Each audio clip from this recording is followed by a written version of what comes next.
Well, just play after play after play on this long drive for the offense.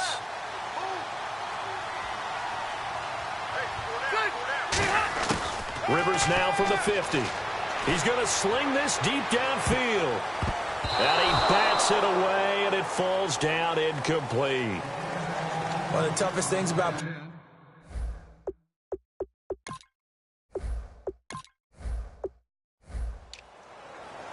And a really long drive here, and it goes on and on.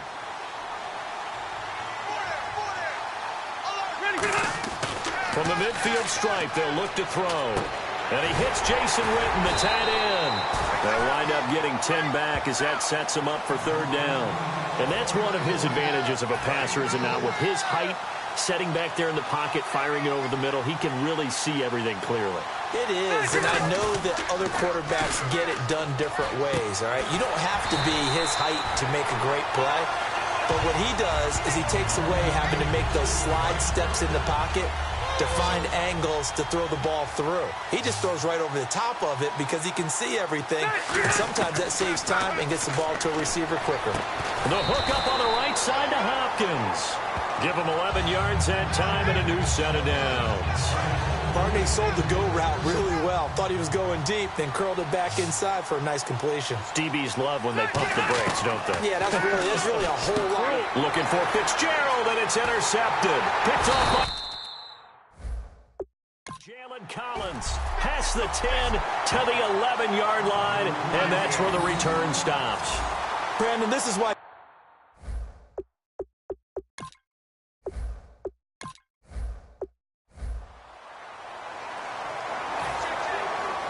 So out now comes the offense back onto the field. And they're going to need another score. Got one last time, but still down here. When you're playing catch-up, every possession becomes crucial, doesn't it? It's vital. Get back out on the field, punch in the end zone again.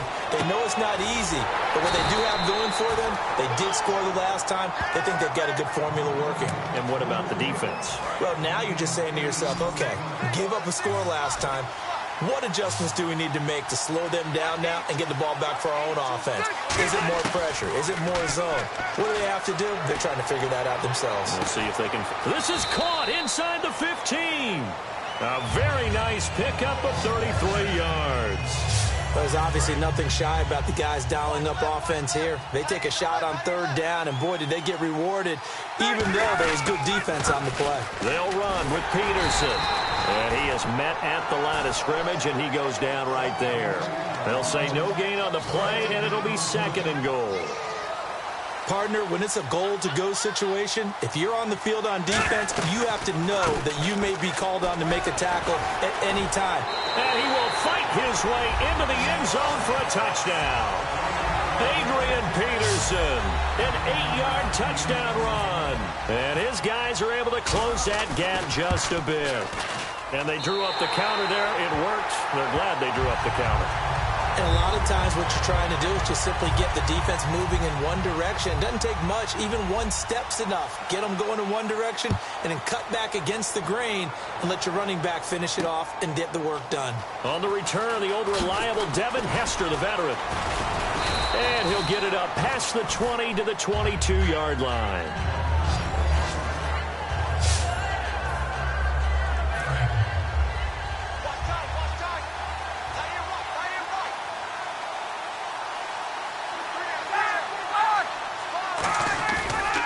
They start this with a run for Powell. And he'll get this one up to the 26. It's a pickup of 4, and it'll bring up 2nd down. Not a run that you're going to write home about, but still a good first down run. That's what an offense calls staying on schedule. 3 to 4 yards on first down, you're set up very well for the rest of the drive. They go play action with Ryan. And complete. Right side, the tight end Rudolph.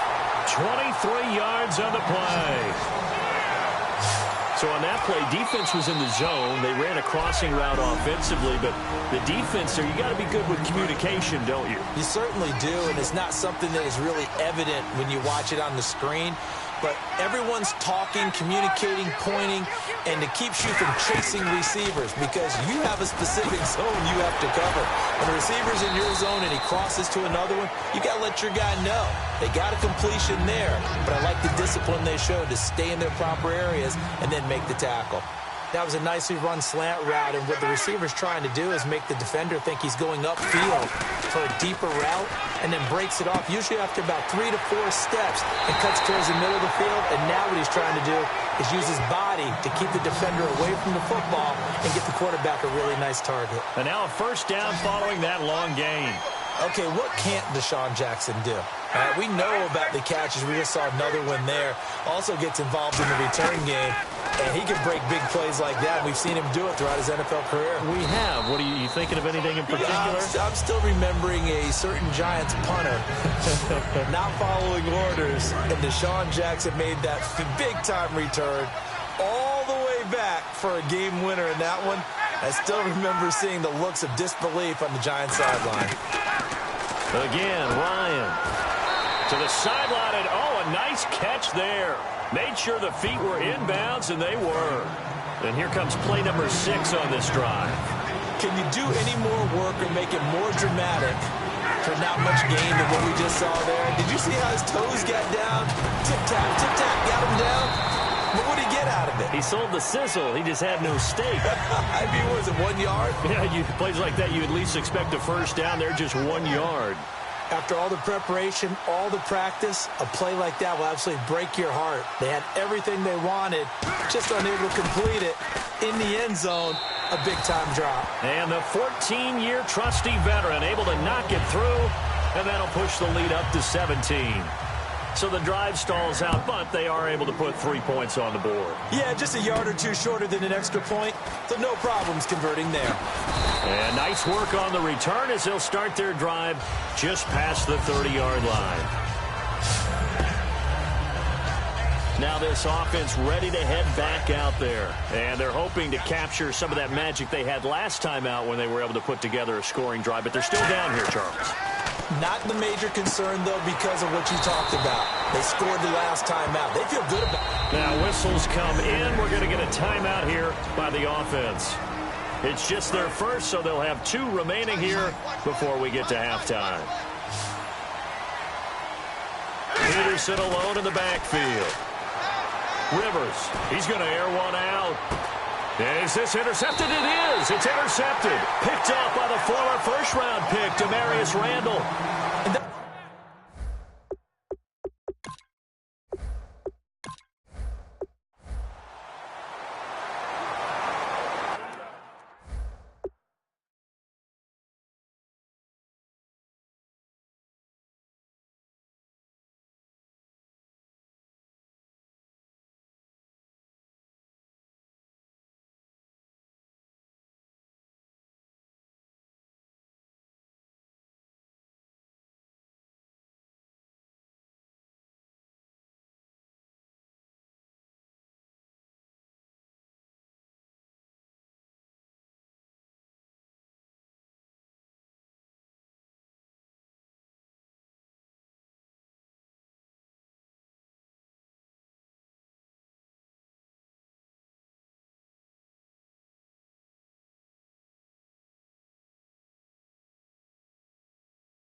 Out comes this offensive unit as they get set to take over here. And they had the touchdown during the last drive, and I'm guessing that you like the balance they had on that last drive. And I loved it. Forget liking it.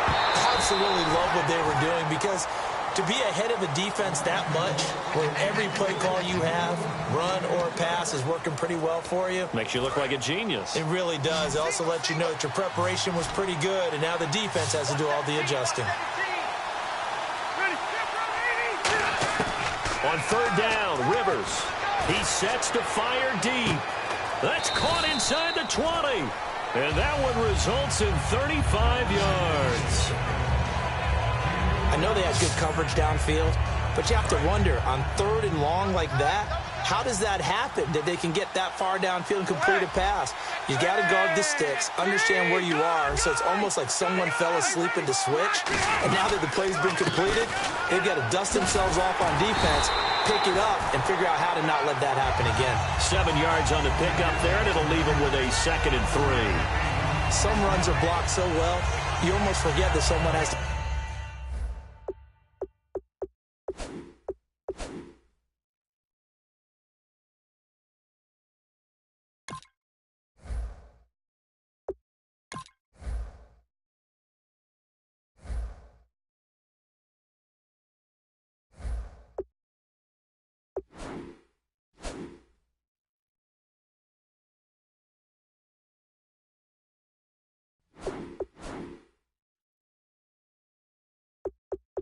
carry the ball to gain the yardage. The leverage by the offensive line to create space up front, really well done.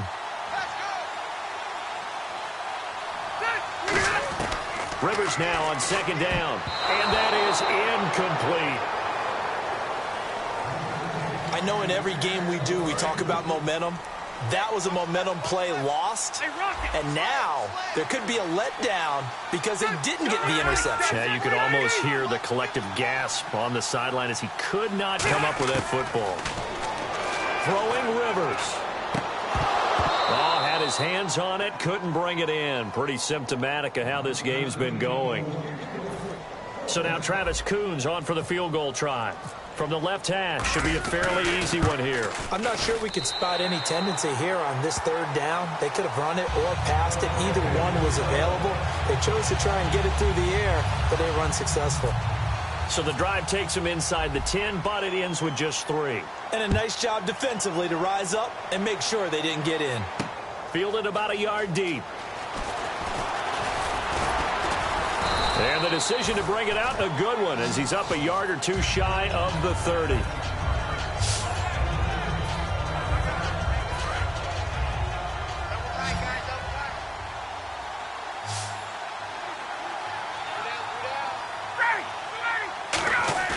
Now a play fake here on 1st down. Complete to the right side. It's Eifert. He got 29 yards that time.